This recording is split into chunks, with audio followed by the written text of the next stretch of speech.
Hi everyone. So today we're going to talk about why Earth can support life. So let's get started.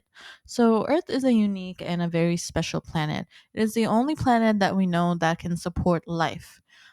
We also know that life requires water, air, energy, and the right chemicals for the building blocks for life to exist. And thankfully, Earth has all the right conditions.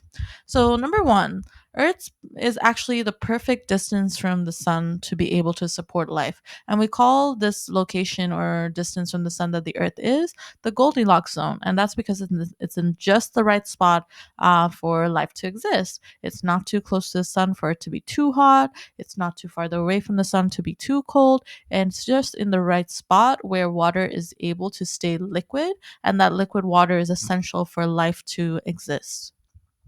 Earth also has life building chemicals such as carbon, hydrogen, oxygen, and nitrogen. And these elements can be found in air, water, and even our bodies. And they are what's needed to build cells and to support life.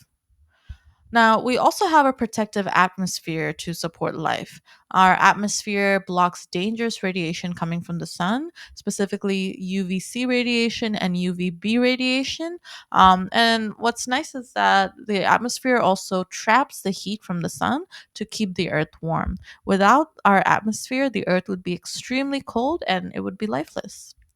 So, we've spoken before that water supports all life, and Earth has lots of liquid and frozen water. And this water not only supports life, it helps with maintaining weather, it helps with regulating the temperature of the Earth, and even to transport nutrients between organisms. And remember, the cryosphere is the ice part of, or the ice part of the hydrosphere, meaning the ice version of water.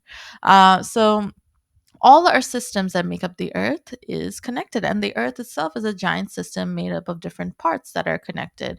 And we said those are can be the atmosphere, hydrosphere, lithosphere, geosphere, biosphere, and so on. And they all work together to keep life living. So this includes land, water, air, and life. They all interact, and this balance helps life survive and grow. So, in summary, Earth is in just the right place with the right ingredients to support life. It has access to liquid water, it has the chemicals that are the building blocks of life, and a safe atmosphere that protects us from the sun. And all systems within the Earth work together to make life possible. So, what's next? In the next video, we'll talk about the Earth's systems and feedback loops. We'll talk about how land, water, air, and life affect each other, and also real life examples of volcanoes, storms, and human impacts on the Earth's systems. We'll talk about what feedback loops are and why they matter. See you then. Bye.